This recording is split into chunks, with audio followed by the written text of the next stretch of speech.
drop off to pretty cool numbers. Right now we are already into the mid-50s for Warrenton, 58 in Culpeper, mid-60s for D.C., but those numbers continue to drop overnight. By tomorrow morning, most of us are going to start off in the upper 50s to right around 60 as we go throughout the day, though, up to 84, mostly sunny pretty much all day long, so it really is going to be a nice one. Then later into this week, we are really going to get a taste of summer before things get unsettled, and of course, I do want to show you the latest track on Hurricane Irma. I'll have that coming up for you in just about 10 minutes.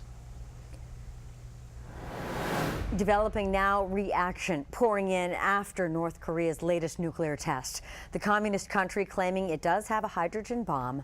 It was so powerful it registered 5.1 on the Richter scale, and tremors from the blast were felt from Russia to China. Tonight, though, it's the political aftershocks shaking the world. South Korea conducted a live fire exercise meant to intimidate the North. China warning leader Kim Jong-un to stop. Russia also condemning the tests. President Trump held an emergency meeting with his national security team today. Any threat to the United States or its territories, including Guam or our allies, will be met with a massive military response. The UN is holding an emergency Security Council meeting tomorrow morning. Now to the aftermath of Hurricane Harvey. It's been 9 days since the storm made landfall, and the crisis continues in some of the hardest hit areas across Texas. There are new evacuation orders, and in one city, people are still waiting in line for hours just to get fresh water. Elizabeth Herr is in Houston with the latest. New mandatory evacuations in West Houston. If you got water in your home, I'm requiring you to evacuate. And in thousands of homes already flooded, power cut off to reduce the risk of electrocutions. We just don't know when it's going to end and how it's going to end. Frustrations mounting, but officials maintain the decision was necessary because water levels in the area are expected to get even higher and not recede for weeks after the controlled release of two major reservoirs. Probably had 7 foot of water, total devastation, a wreck, no doubt. Meanwhile, this controlled fire just outside Houston means residents within 1.5 miles of that chemical plant will remain evacuated until further notice. And in the city of Beaumont, They still can't drink the water. They can't cook with this water. nearly 120,000 residents must rely on bottled water, with crews still waiting for floodwaters to recede before they can repair the broken water pumps. All of this as the people of Texas came together on this National Day of Prayer to begin the process of healing. The governor says there is still a lot of work ahead, but progress is being made. For instance, where we are here at the NRG Center, the number of evacuees is now down by just about half from when the shelter opened last week. Elizabeth Herr, ABC News, Houston.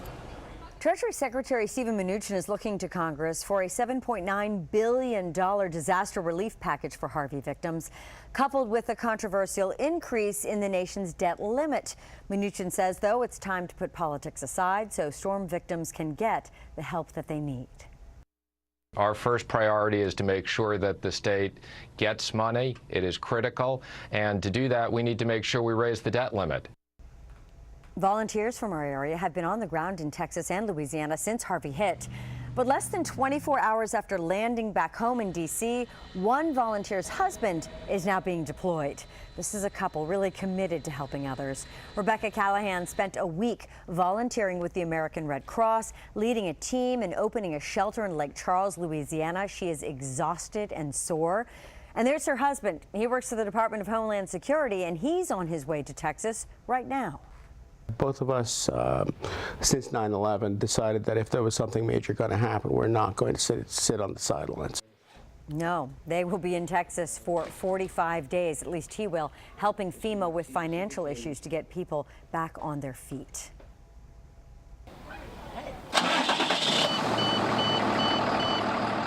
And there's the sound of help headed toward Texas. The pastor of E-Church in Landover is on the road tonight.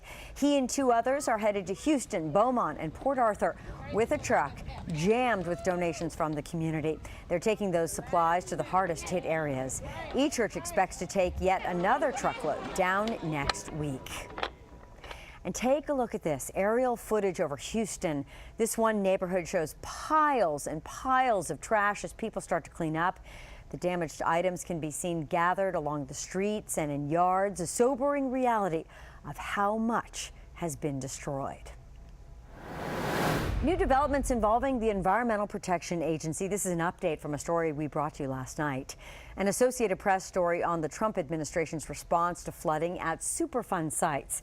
After issuing a statement on the status of sites in and around Houston on Saturday, today the agency criticized reporter Michael Bikesecker personally, claiming he has a, quote, history of not letting the facts get in the way of his story. The EPA, however, did not dispute any of the facts in the AP report. A quick update now to